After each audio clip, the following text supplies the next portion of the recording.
Welcome to citizen force news. ఆంధ్రప్రదేశ్లో ఇంధన సంక్షోభం ప్రస్తుతం తీవ్రమైన సమస్యగా మారింది. రాష్ట్ర వ్యాప్తంగా ఉన్న వేలాది పెట్రోల్ బంకుల్లో చాలా చోట్ల నో స్టాక్ బోర్డులు కనిపించడం ప్రజల్లో ఆందోళన కలిగిస్తోంది. సాధారణంగా రోజువారీ జీవితంలో పెట్రోల్, డీజిల్ ఎంత ముఖ్యమో అందరికీ తెలుసు. అలాంటి ఇంధనం అకస్మాత్తుగా దొరకకపోవడం వల్ల వాహనదారులు, రైతులు, రవాణా రంగం, చిన్న వ్యాపారులు ఇలా అనేక వర్గాల ప్రజలు ఇబ్బందులు పడుతున్నారు. ఈ పరిస్థితి ఒక్క రోజులో ఏర్పడింది కాదు. గత కొన్ని రోజులుగా క్రమంగా తీవ్రతరమవుతూ ఇప్పుడు సంక్షోభంగా మారింది. రాష్ట్రంలో సుమారు 4500కు పైగా పెట్రోల్ బంకులు ఉన్నప్పటికీ వాటిలో వందల సంఖ్యలో బంకులు మూతపడినట్లు సమాచారం. చాలా చోట్ల బంకులు తెరిచి ఉన్న ఇంధనం చాలా తక్కువగా ఉండటం వల్ల కొద్దిసేపటికే స్టాక్ అయిపోతోంది. ఫలితంగా ఉదయం నుంచి బంకుల వద్ద పెద్ద సంఖ్యలో వాహనాలు క్యూలో నిలుస్తున్నాయి. కొన్ని చోట్ల ఈ క్యూలు కిలోమీటర్ల పొడవునా సాగుతున్నాయి. ప్రజలు తెల్లవారుజామునే బంకుల వద్దకు వెళ్లి గంటల కొద్దీ వేచి ఉండాల్సి వస్తోంది. అయినా చివరికి ఇంధనం దొరకకపోతే నిరాశతో వెనుదిరుగుతున్నారు.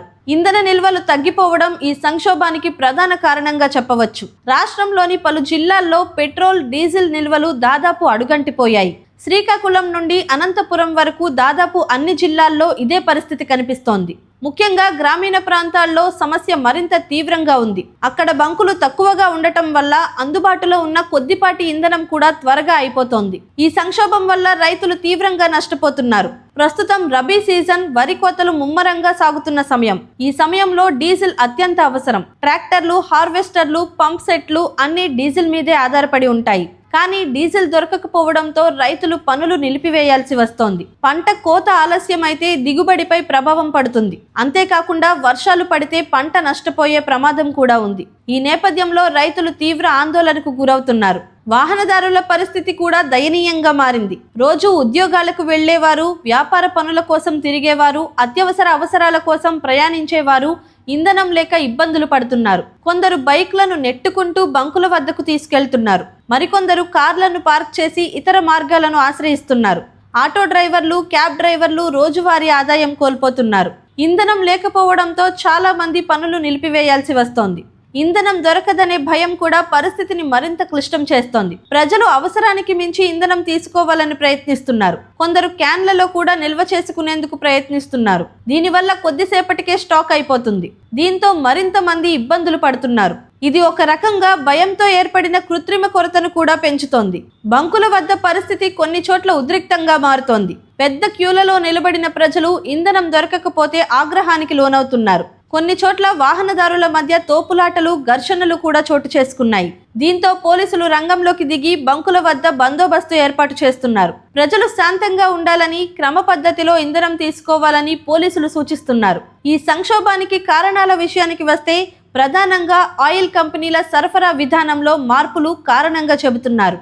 ఆయిల్ కంపెనీలు ప్రస్తుతం రేషన్ విధానాన్ని పాటిస్తూ తక్కువ పరిమాణంలో మాత్రమే ఇంధనాన్ని సరఫరా చేస్తున్నాయి. అంటే ప్రతి బంకుకు అవసరమైనంత ఇంధనం అందడం లేదు. దీనివల్ల బంకులు త్వరగా ఖాళీ అవుతున్నాయి. అదే విధంగా క్రెడిట్ విధానంలో వచ్చిన మార్పులు కూడా ఈ సమస్యను మరింత తీవ్రతరం చేశాయి. గతంలో బంకు యజమానులు కొంతవరకు క్రెడిట్ మీద ఇంధనం తీసుకునే అవకాశం ఉండేది. కానీ ఇప్పుడు ఆ విధానం కఠినంగా మారింది. ముందుగా డబ్బు చెల్లించకపోతే సరఫరా తగ్గిపోతోంది. చిన్న బంకు యజమానులు దీనివల్ల ఇబ్బందులు పడుతున్నారు. వారు పెద్ద మొత్తంలో ముందుగానే చెల్లించలేక సరఫరా తగ్గించుకోవాల్సి వస్తోంది. రవాణా వ్యవస్థపై కూడా ఈ ప్రభావం పడుతోంది. లారీలు, బస్సులు, సరుకు రవాణా వాహనాలు ఇంధనం లేక నిలిచిపోతున్నాయి. దీనివల్ల సరుకు సరఫరాలో ఆలస్యం జరుగుతోంది. మార్కెట్లలో కూరగాయలు, ఇతర వస్తువుల ధరలు పెరిగే అవకాశం ఉంది. ఇది సాధారణ ప్రజలపై మరింత భారాన్ని పెంచుతుంది. ఇంధన సంక్షోభం ప్రభావం నగరాలు మాత్రమే కాదు, గ్రామీణ ప్రాంతాలపై కూడా పడుతోంది.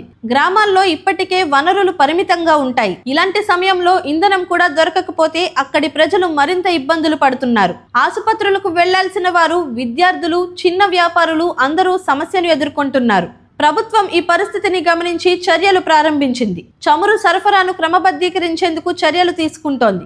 ఆయిల్ కంపెనీలతో చర్యలు జరిపి సరఫరాను పెంచే ప్రయత్నం చేస్తోంది. పరిస్థితిని అదుపులోకి తీసుకురావడానికి ప్రత్యేక చర్యలు తీసుకుంటామని అధికారులు చెబుతున్నారు. అవసరమైతే అత్యవసర సేవలకు ప్రాధాన్యం ఇస్తామని కూడా సూచిస్తున్నారు. అయితే సమస్య త్వరగా పరిష్కారం అవుతుందా లేదా అన్నది ఇంకా స్పష్టంగా తెలియడం లేదు. ప్రజలు మాత్రం త్వరగా సాధారణ పరిస్థితులు నెలకొనాలని ఆశిస్తున్నారు. ఇలాంటి పరిస్థితుల్లో ప్రజలు కూడా బాధ్యతగా వ్యవహరించాల్సిన అవసరం ఉంది. అవసరానికి మించిన ఇంధనం కొనకుండా ఇతరులకు కూడా అందేలా చూసుకోవాలి. అనవసర ప్రయాణాలను తగ్గించుకోవడం కూడా మంచిదే.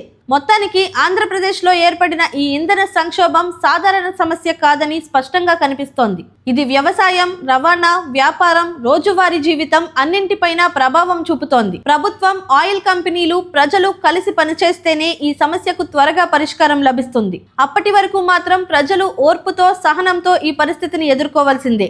ఈ వీడియోపై మీ అభిప్రాయాన్ని కామెంట్ చేయండి. మరిన్ని అప్డేట్స్ కోసం సిటిజన్ ఫోర్స్ న్యూస్ ఛానల్ను సబ్స్క్రైబ్ చేసుకోండి. అలాగే కొత్త వీడియో నోటిఫికేషన్ కోసం బెల్ ఐకాన్ను క్లిక్ చేయండి.